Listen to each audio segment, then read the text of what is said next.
kapan studio ini didirikan? Studio DSP Studio itu didirikan pada tahun 2016 tuh. 2016. 2016 ketika saya masih sekolah tuh, baru nama doang tuh dulu. Ketika udah keluar tuh sekolah tuh baru mendirikan tuh kayak gini studio, bikin punya studio sendiri lah. Cita-cita dari sekolah, zaman sekolah. Yang fokus bidang konveksi. Dulu cuman desain saya kerjaan, cuman sekarang kan iya. jadi bikin sablon gitu lah.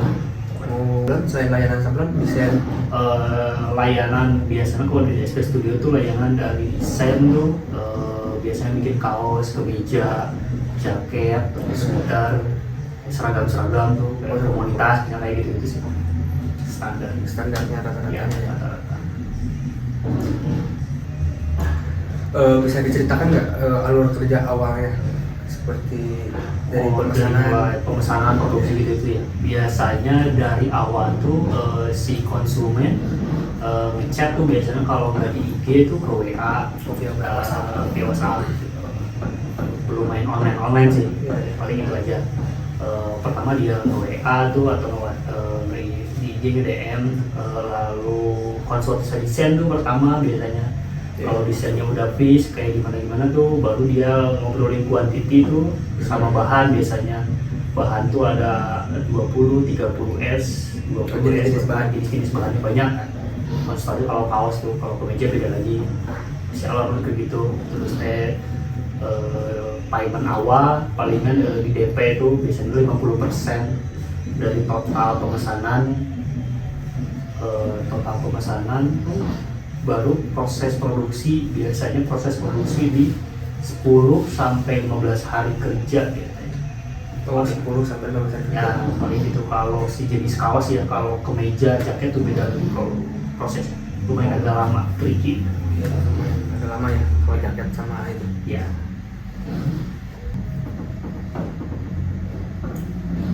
Bagaimana DSP Studio ini mencatat pesanan dari transaksi pembayaran pelanggan? Apakah manual atau menggunakan aplikasi pencatatan uang atau Excel gitu? Kalau pencatatan uang buat orderan kayak gitu-gitu belum pakai Excel, cuman pembukuan akhir tuh pasti saya pakai Excel. Kalau orderan awal tuh kan sekarang banyak aplikasi bond tuh, kayak gitu paling gitu. Misalkan masuk uang DP seberapa tuh paling pakai aplikasi yang kecil-kecil kayak gitu. Cuman untuk pembukuan besar tuh, keuangan pemasukan keluaran saya di DSP Studio tuh pasti pakai Excel. Kalau orderan enggak sih. Oh, jadi pakai aplikasi-aplikasi ya kayak gitu sih, memudahkan sih aplikasi banyak. Efisiensi juga ya. Efisiensi. Kalau untuk media itu, media untuk mencari publikasi. Kalau di media buat cari pelanggan kayak gitu-gitu sih biasanya yang pertama pasti di IG tuh, yang kedua di TikTok biasanya. Kalau juga FB paling terakhir WA sih. Kalau gitu, kalau WA paling konsumen tetap aja paling ya. Berarti bikin konten. Ya, bikin konten kayak gitu-gitu. Biasanya banyaknya di IG sih. IG banyak ya. Sempat itu nggak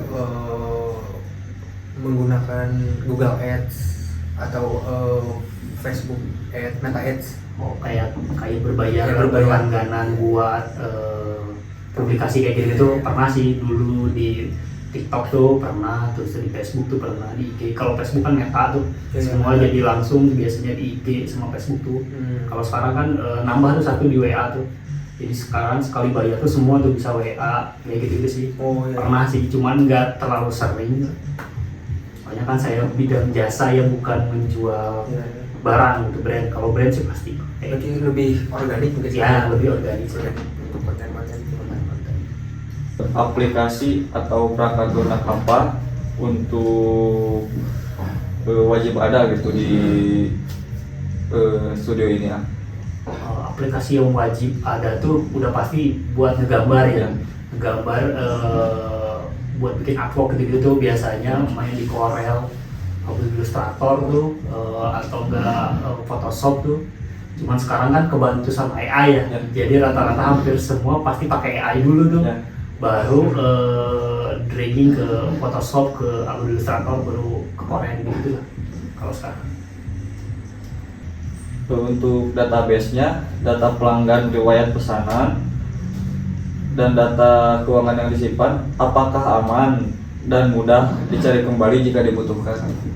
Untuk data-data seperti itu tuh gampang, karena sekarang kan kalau di SP Studio itu tuh per 2 atau 3 tahun tuh dipindah ke memori ya. Soalnya kalau disimpan di komputer atau di laptop tuh suka hilang tiba-tiba dia biasanya, jadi pasti dipisah tuh. Nanti misalkan kalau ada orderan lagi yang dari 4 atau 5 tahun yang lalu pasti kita ada, karena kita disimpan di hardware, terpisah dari laptop, aman sih. Untuk firmware-nya ya, siapa saja yang mengoperasikan sistem pencatatan atau komputer di sini? Apakah mereka memerlukan pelatihan khusus? Untuk mengoperasikan seperti hardware software itu harus pasti punya keahlian khusus, nggak bisa tiba-tiba orang masuk kayak gitu lah. Cuman untuk saat ini masih sama saya tuh, pencatatan keuangan kayak gitu masih sama saya dioperasikan, belum sama orang. Bagaimana pemanfaatan jaringan internet di sini sehari-hari? Pemanfaatan internet biasanya kan buat ngedesain sih, biasanya buat ngedesain kan AI itu perlu internet kencang tuh kalau sekarang, harus berbayar juga lah kayak gitulah. Terus IG lah, Facebook, paling sebatas media sosial sih kalau internet, belum nyampe batas lain. Apakah aturan SOP tertulis saat karyawan menginput data pesanan atau saat mengeluarkan barang dari gudang? Kalau untuk SOP itu kita punya penerapan sendiri tuh, kayak misalkan kalau di kaos tuh buang benang kayak gitu-gitu tuh, untuk SOP kaos udah jadi misalkan, atau SOP untuk pekerja tuh sebelum kerja kayak gimana tuh kita punya SOP masing-masing. Menurut A, apa kelebihan atau kemudahan dari cara pengelolaan data atau sistem yang digunakan saat ini? Kemudahannya untuk sekarang kan masih dikontrol sendiri ya, jadi misalkan kalau kelupaan atau jarak jauh tuh masih ingat lah kayak, atau masih bisa dikontrol sama HP itu. Kan sekarang bisa tuh connect komputer tuh sama HP itu, jadi bisa diakses di mana aja. Cuma kan sekarang banyak aplikasi-aplikasi yang memudahkan ya, cuman saya belum mempelajari tentang itu sih.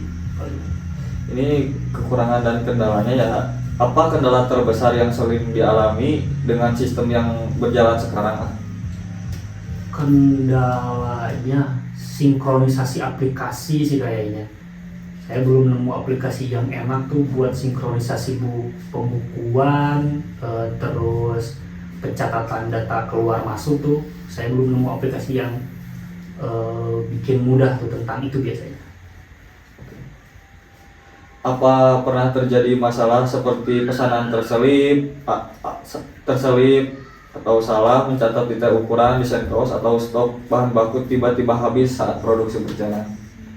Untuk saat produksi berjalan biasanya tidak tuh, karena udah di manage dari awal biasanya. Palingan kalau kayak gitu misalkan ada reject tuh nggak kekontrol, misalkan rejectnya dari sistem buang benang tuh tiba-tiba si kain terpotong, biasanya dari sistem-sistem itu sih. Kalau enggak dari sistem sablon biasanya reject kayak gitu sih.